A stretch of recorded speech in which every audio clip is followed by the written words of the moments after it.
என்னை பார்த்து ப்ரொமோட் பண்ண வந்த எல்லாருக்கும் ரொம்ப நன்றி. ஸ்டேஜில் உட்காந்துருக்க எல்லாருக்குமே ரொம்ப ரொம்ப ரொம்ப நன்றி. வணக்கத்துக்குரிய என்னோட உரையை வந்து நான் ஸ்டார்ட் பண்ணிக்கிறேன். உங்களுக்குலாம் ஓகேனா நான் கொஞ்ச நேரம் பேசிக்கலாமா சார்? ஏன்னா இது எனக்கு கிடைத்த வந்து ஃபர்ஸ்ட் வாய்ப்பு. ஸோ அதை தவறி விட்டுட்டு நான் பேசாம அங்கே போய் உட்காந்துட்டு வந்து ஃபீல் பண்ணிட்டு இருந்தேன். எந்த ப்ரோஜனமே கிடையாது. அதனால இந்த மேடையை வந்து நான் வந்து பயன்படுத்திக்கணும் அப்படின்னு நினைச்சுக்கிறேன். நான் இலக்கியா காவேரி பாய்ந்தோடு மண்ணில பிறந்து திருச்சி, அதாவது திருச்சியில பிறந்து சென்னையில வளர்ந்து இப்போ இந்த பிரசாத் ஸ்டுடியோல என்னோட டெபியூட் மூவி அஸ் அ ஹீரோயினா நான் வந்து இங்க நிக்கிறேன். அதுக்கு வந்து ஃபர்ஸ்ட் ரொம்ப பெரிய தேங்க்ஸ் சொல்லிக்கிறேன். அண்ட் நீங்க எல்லாரும் கேட்கலாம், ஏன் இந்த கதை, ஏன் இந்த படம் வந்து சூஸ் பண்ணீங்க அப்படின்னு. நான் சூஸ் பண்ணல. உங்களுக்கு எல்லாம் சொல்ல போனோம்னா, நான் வந்து ஹீரோயினா ஆவேனா, எனக்கெல்லாம் ஹீரோயினா ஆகிற தகுதி இருக்கான்ற வந்து ஒரு பெரிய தாழ்வு மனப்பான்மை எனக்கு இருந்துச்சு. ஆனா ஒரு நல்ல கேரக்டர் ஆர்டிஸ்டா, நல்ல சப்போர்ட் ஆர்டிஸ்டா ஆவேன் அப்படின்றது ரொம்ப நம்பிக்கை இருந்துச்சு. அந்த நம்பிக்கையோட தான் நான் ஒவ்வொரு எப்படி சொல்றது, சினிமாக்கு வந்து நான் பழசு, உங்க எல்லாருக்கும் நான் புதுசு. அதாவது நான் சினிமாக்கு வந்து 4 years ஆயிடுச்சு. 4 yearsமே ஒரு சின்ன சின்ன கதாபாத்திரம் கூட விடாம ஜூனியர் ஆர்டிஸ்டா இருந்திருக்கேன். அப்புறம் ஃப்ரேம்ல தெரிகிற மாதிரி நடிச்சிருக்கேன். அப்புறம் டைலாக் ஆர்டிஸ்டா, அப்புறம் கேரக்டர் ஆர்டிஸ்டா, சப்போர்ட்டிவ் ஆர்டிஸ்டா, இந்த மாதிரி தான் வளர்ந்து இப்போ நான் வந்து ஹீரோயினா வந்து நிக்கிறேன். இதுவே வந்து என்ன எப்படி சொல்றது, நான் நினைச்சு பார்க்காத ஒரு கனவுன்னு சொல்ல முடியாது, நான் நினைச்சே பார்க்க முடியாத ஒரு விஷயம் வந்து நடந்திருக்கு அப்படின்னும் போது வந்து ரொம்ப பெருமையா இருக்கு எனக்கு. அண்ட் வந்து சினிமால வந்து எப்படி சொல்ற, ஒவ்வொருத்தவங்க ஒவ்வொரு கருத்து சொன்னாங்க. நானும் எனக்கு தோன்ற ஒரு கருத்தை வந்து நாங்க ஷேர் பண்ணிக்கணும்னு நினைக்கிறேன். இதை வந்து நீங்க மக்கள் கிட்ட போய் சேருங்க. ப்ரொடியூசர், டைரக்டர்ஸ் எல்லார்கிட்டையும் நீங்க போய் சேர்க்கணும். சினிமால வந்து நிறைய பேர் வாய்ப்பை தேடி அலைஞ்சிட்டு இருக்காங்க. அவங்களுக்குலாம் வந்து வாய்ப்பு வந்து எப்படி சொல்றது, அவங்க போய் தேடி கேட்டாலுமே வந்து வாய்ப்புகள் வந்து கிடைக்க மாட்டுது. ஏன் அப்படின்னா அவங்க இப்ப ஈஸியா வந்து ஷார்ட்கட்டா போயிடுறாங்க. ஒரு ஷார்ட்கட்டா அவங்களுக்குள்ள ஒரு குட்டி சர்க்கிளா வச்சுட்டு அவங்களுக்கான ஒரு வாய்ப்பை தான் வந்து கொடுத்துட்டு இருக்காங்க. இந்த நிலைமை வந்து கண்டிப்பா மாறணும். ஏன்னா எவ்வளவோ திறமையான ஆர்டிஸ்டுங்க இருக்காங்க, எவ்வளவோ நிறைய படம் பண்ணி இப்போ சமீபத்துல அவங்களுக்கு வாய்ப்பு இல்லாம நிறைய பேர் இருக்காங்க. அவங்கள எல்லாரையும் தேடி போய் நீங்க வந்து அவங்களுக்கு எல்லாம் வாய்ப்பு கொடுக்கணும். இப்போ ஈஸியா வந்து இன்ஸ்டாகிராம் இன்ஃப்ளூயன்சர், யூடியூபர்ஸ் அப்படின்னு சொல்லிட்டு அவங்க எல்லாரும் ஈஸியா வாய்ப்பு எடுத்துக்கிறாங்க. அவங்களுக்கும் நீங்க வாய்ப்பு கொடுக்கலாம், நான் கொடுக்க வேணாம்னு சொல்லல. அவங்கள யாரு சினிமாக்குன்னு உண்மையா உழைச்சு சினிமாக்காக யார் வந்து எஃபர்ட் எடுத்துக்கிறாங்களோ அவங்களுக்கு அந்த வாய்ப்பை கொடுங்க. இது வந்து டைரக்டர்ஸ், ப்ரொடியூசர்ஸ், நீங்க அந்த காஸ்டிங் கால் அந்த மாதிரிலாம் போன அந்த டீம்ஸ்க்குலாம் வந்து இது கண்டிப்பா போய் சேரணும்னு நினைக்கிறேன். அந்த மாதிரி வாய்ப்பை தேடி அலைஞ்ச ஒரு பொண்ணு தான் நானு. இந்த படத்துல வந்து ஹீரோயினா வளர்ந்து நிக்கிறேன். இந்த படத்துல எப்படி சொல்லணும்னா, எனக்கு வந்து வில்லேஜ் கேரக்டர்ல நடிக்கணும்னு ரொம்ப பிடிக்கும்.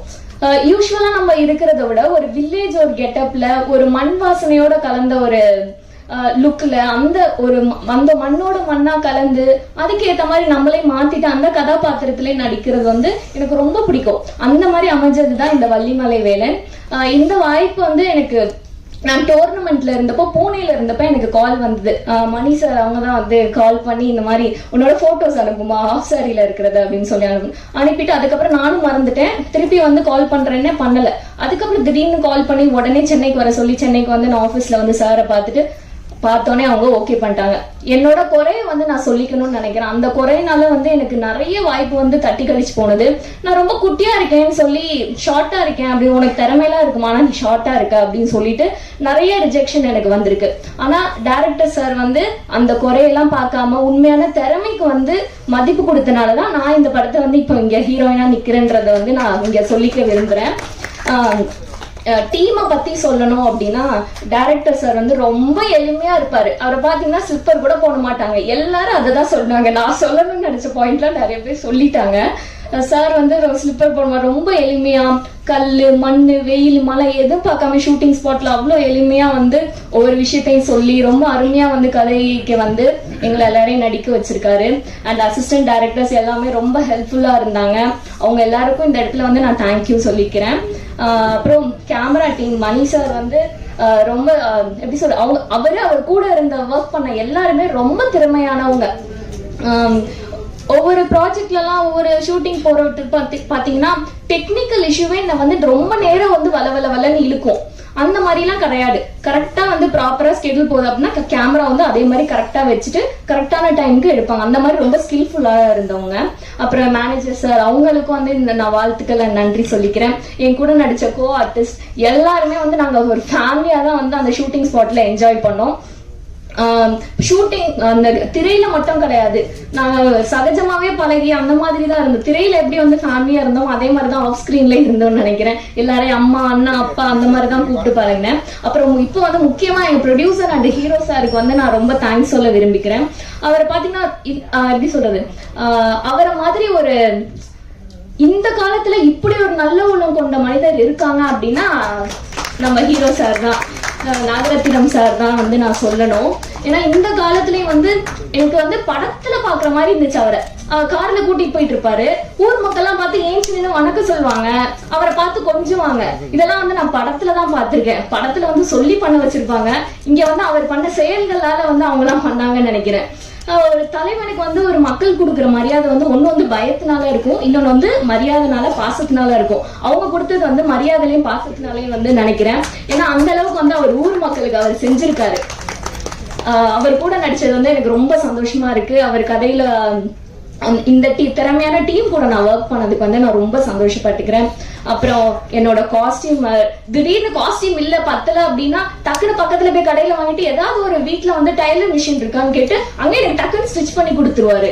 அப்புறம் என்னோட மேக்கப் ஆர்டிஸ்ட் அண்ணா, ஹேர் ஸ்டைலிஸ்ட் அண்ணா எல்லாருமே பெர்ஃபெக்ட் டைம்ல பெர்ஃபெக்டா எல்லாமே கரெக்டா பண்ணிடுவாங்க. அப்புறம் ஃபுட்டு கொடுத்த ப்ரொடக்ஷன் அண்ணா, நான் இந்த இடத்துல யாருக்கு நன்றி சொல்லணும்ன்றதை நான் ப்ரிப்பேர் பண்ணிட்டு வரல, நான் சொல்றேன். ஏதாவது யாருக்காவது நன்றி சொல்ல மறந்துட்டேன் அப்படின்னா வந்து அறியாம செய்த தவறா நினைச்சு வந்து மன்னிச்சுக்கோங்க. ஓவராலா அந்த டீமுக்கு வந்து நான் ரொம்ப நன்றி சொல்லிக்கிறேன். அப்போ முக்கியமான ஒரு விஷயம், அந்த ஊர் மக்களுக்கு ரொம்ப ரொம்ப ரொம்ப நன்றி சொல்லிக்கிறேன் சார். நீங்க பாதி பேர் வந்திருக்கீங்க, நீங்க எல்லாரும் போய் அவங்கவுங்க பக்கத்து வீட்டுல போய் சொல்லுங்க, அந்த ஹீரோயினா நடிச்ச பொண்ணு வந்து உங்களுக்கு எல்லாருக்கும் நன்றி சொன்னா அப்படின்ட்டு. ரொம்ப ஹெல்ப்ஃபுல்லா இருந்தாங்க, ரொம்ப பாசமா. அவங்க பண்ண கோஆபரேஷன்னால, அவங்க பண்ண ஒத்துழைப்புனாலதான் அந்த படம் வந்து ரொம்ப அருமையா எடுக்கப்பட்டுச்சு. ரொம்ப சப்போர்ட்டிவா இருந்தாங்க, ரொம்ப பாசமா இருந்தாங்க சார். உங்க ஊரு மக்கள் எல்லாருமே ரொம்ப பாசமா இருந்தாங்க. வேற என்ன சொன்னோம், எல்லாருக்கும் நன்றி சொல்லிட்டேன்னு நினைக்கிறேன். கைத்துட்டு அதுக்கு என்ன, நான் படத்தை பத்தி சொல்லல. எங்க படத்தை பத்தி நான் சொல்லி ஆகணும். எங்க படத்துல வந்து என்ன ஒரு ஸ்பெஷாலிட்டி அப்படின்னா, எங்க படத்துல வர பிளேசஸ், அதாவது இடங்களுக்காகவே மீண்டும் மீண்டும் நீங்க வந்து படத்தை பார்க்கணும்னு தோணும். அந்த அளவுக்கு ரசனை வாய்ந்த இடமா இருக்கும் இது. ரொம்ப ரசனை வாய்ந்த இடம் அது. சோ அதனால இந்த படத்துல வர பாடல்கள், படம் எல்லாமே வந்து ரொம்ப சூப்பரா இருக்கும். கண்டிப்பா வந்து இதை வந்து நீங்க மக்கள் கிட்ட கொண்டு போகணும். பெரிய படங்கள் எப்படி வந்து மக்கள் பார்த்து நல்லா இருக்கு நல்லா இல்லைன்னு சொல்றாங்க, அதே மாதிரி சின்ன படங்களையும் மக்கள் பார்த்து சொல்லட்டும் அது நல்லா இருக்கு நல்லா இல்ல அப்படின்றத. அதை வந்து நம்மளா முன்னாடியே வந்து சொல்லணும்ன்ற அவசியம் இருக்காது, அவசியமும் இருக்கக்கூடாது. சோ வந்து படம் வந்து மக்கள் கிட்ட போய் கொண்டு நீங்க வந்து சேர்க்கணும். அதுக்கு வந்து மீடியாஸ் எல்லாமே நீங்க தான் வந்து சப்போர்ட் பண்ணணும் கண்டிப்பா. நான் இந்த இடத்துல வந்து என்னோட அம்மா அப்பாவுக்கு வந்து தேங்க்ஸ் சொல்லிக்கிறேன். அண்ட் என்னோட ஃப்ரெண்ட்ஸ் எனக்காக வந்திருக்காங்க. Love you and thank you so much. Cinema வந்து எனக்கு வந்து நல்ல ஃப்ரெண்ட்ஸை கொடுத்துருக்கு. இந்த வாய்ப்புக்கு நன்றி கூடி விடைபெறுகிறேன். நன்றி, வணக்கம்.